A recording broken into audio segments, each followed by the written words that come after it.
Bienvenidos. La idea es empezar a explorar este tema de las cirugías en época de COVID y ver hasta cuándo o con qué medidas tenemos que adoptar o debemos adoptar para cuidarnos y cuidar a los pacientes. Para hablar de este tema voy a tomar 3 tiempos. Uno es el preoperatorio, otro va a ser el intraoperatorio y otro va a ser el posoperatorio. En el preoperatorio nosotros tenemos que garantizar circuitos separados de los pacientes COVID de los no COVID. O sea, el hospital tiene que estar preparado para separar en forma física tanto el acceso, tanto el ascensor que lleva al paciente hasta el quirófano e incluso la sala de espera para que claramente la gente no se mezcle y podamos tener un circuito limpio de un circuito de pacientes sospechosos o confirmados. Este prequirúrgico, en el caso de un paciente que va a ser sometido a una cirugía electiva, tiene que tener varios componentes. El primero es la evaluación por parte del cirujano, una evaluación exhaustiva de la indicación quirúrgica. Esto significa el tipo de procedimiento, significa qué comorbilidades y qué condiciones tiene el enfermo y qué condiciones tiene la enfermedad que padece el enfermo. Bajo ese grupo o esos 3 factores, uno decide, junto con un equipo multidisciplinario, qué paciente requiere una cirugía electiva. Esto tiene que ver mucho con la prolongación de la cuarentena y pacientes que nosotros claramente suspendimos para realizarlo luego de que se levanten las medidas. Hoy en día no se pueden ya más suspender y deben ser sometidos a cirugías. Por ejemplo, para calmar el dolor, por ejemplo, en cirugías oncológicas o cirugías que produzcan gran discapacidad.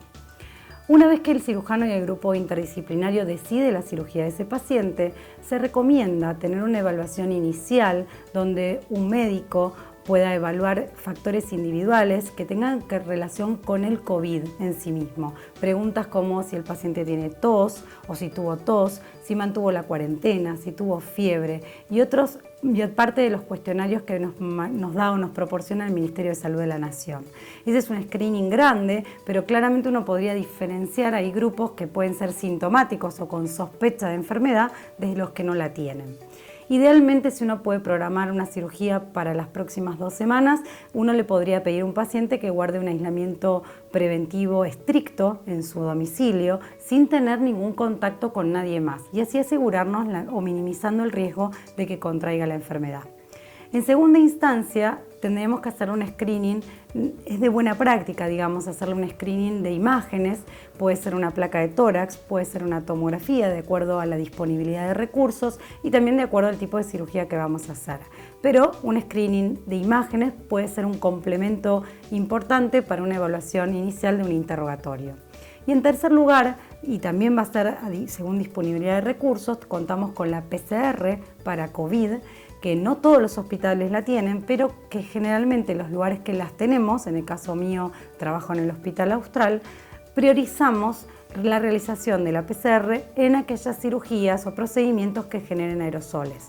Por ejemplo, lo que comprometa la vía aerodigestiva, lo que comprometa la cirugía torácica, lo que tiene que ver con la intubación o aquellos grandes procedimientos donde hay aerosoles o laparoscopía donde hay aerosoles y uno quisiera saber el estado previo del paciente. Para hacer una PCR para COVID, el objetivo fundamental en realidad son 2. Una tiene que ver para evitar las complicaciones que pueda sufrir el paciente posoperatorio y claramente el positivo no debería operarse o diferirle la cirugía hasta la evaluación de su cuadro clínico. Y el negativo, y en el caso de que sea negativo, conocemos algunas limitaciones de la PCR, pero ayuda por supuesto a tener un parámetro inicial del paciente que entra a quirófano. Con respecto a esta PCR, entonces podemos decir que si la tenemos disponible la vamos a jerarquizar para procedimientos de la vía aérea, pero sin embargo tenemos que saber que hay ciertos procedimientos que independientemente de esta PCR pueden generar alta carga de aerosoles, por ejemplo la intubación orotraqueal, donde se sugiere la utilización de EPP3. Quizás quedó confuso, pero objetivo de PCR es ver si el paciente es o no positivo y segundo es proteger al equipo de salud con el equipo de protección personal adecuado de acuerdo al resultado y de acuerdo al procedimiento que se le va a hacer al paciente. Una vez que está este prequirúrgico, el paciente, como dijimos, debe entrar por un camino aparte, volver a hacerle el cuestionario el día de la cirugía e ingresar todo esto lo va a hacer con un tapabocas o con un barbijo, cosa de que minimizar la producción de gotas a través del paciente y así poder llegar a quirófano de la manera más segura.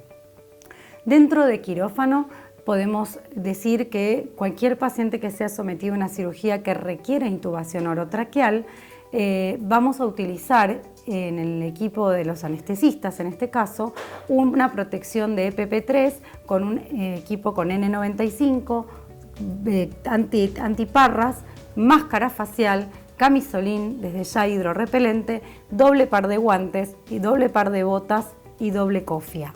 ¿Por qué usamos doble de cada cosa? ¿Por qué? Porque si nosotros, ahí tenemos que tener claro, esto de usar doble es cuando yo voy a tratar o voy a intubar a un paciente que es sospechoso o confirmado. ¿Y por qué uso doble? Porque en general cuando tenga que extubar al paciente voy a tener que sacarme todo el equipo de protección personal luego de la extubación dentro de quirófano y para salir del área de quirófano voy a necesitar un par de botas y una cofia. Por lo tanto, el doble par de guantes, la doble cofia o la doble botas se usa exclusivamente en los casos que voy a intubar pacientes sospechosos o confirmados. El resto de los pacientes uno los va a intubar con un equipo habitual, pero utilizando el N95 por procedimiento generador de aerosoles. Lo que pedimos siempre, y en este caso en época de pandemia, es que en el momento de la intubación esté solamente el anestesiólogo y el ayudante, el técnico o el residente que está colaborando. Luego ingresa el equipo quirúrgico, se desarrolla la cirugía como habitualmente se hace y luego al momento de la extubación también minimicemos, algo importante que minimizar la gente en el quirófano siempre, en realidad es una práctica, es de buena práctica que se haga siempre y ahora más que antes, digamos. Entonces, el momento que requiere la extubación, el anestesiólogo sería ideal que esté la menor cantidad de gente también en ese momento y se pueda extubar el paciente. Ese es en el caso de COVID negativo y en el caso de COVID positivo, el equipo quirúrgico va a tener que esperar la extubación, va a tener que esperar que el paciente salga de la habitación para poder retirarse todo el equipo de protección personal. Muy importante, el anestesiólogo que esté en una cirugía, ya sea COVID o no COVID, y está con todo su equipo de protección personal, que es un EPP3, debe permanecer adentro del quirófano durante toda la cirugía para evitar la contaminación de todo el entorno cuando salen o entran del lugar. Por eso se requiere cierta colaboración de la circulante para ayudar a traer insumos que se requieran o lo que falte y evitar que el anestesiólogo o el técnico salgan del ambiente quirúrgico.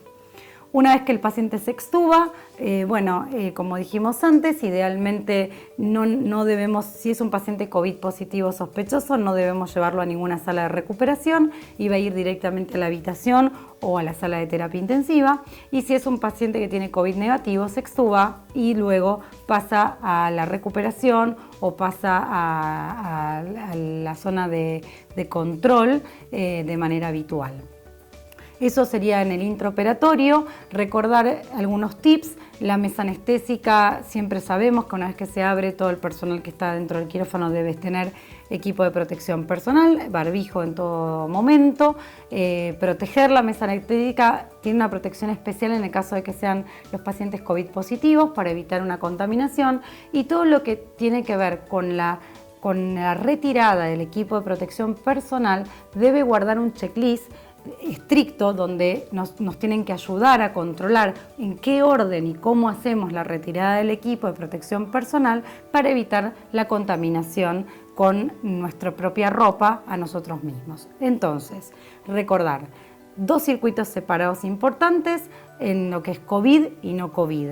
Lo mismo va a ser dentro del quirófano y lo mismo va a ser en el posoperatorio. En aquellos pacientes que ya sabemos que tenemos una PCR negativa, o sea, ese paciente es capitulado como o es rotulado como no COVID, todas las estrategias que se hacen en el pre o en el post van a tener la característica habitual y solamente utilizaríamos un equipo de protección personal 3 para el momento de la mayor generación de aerosoles, que es durante la intubación.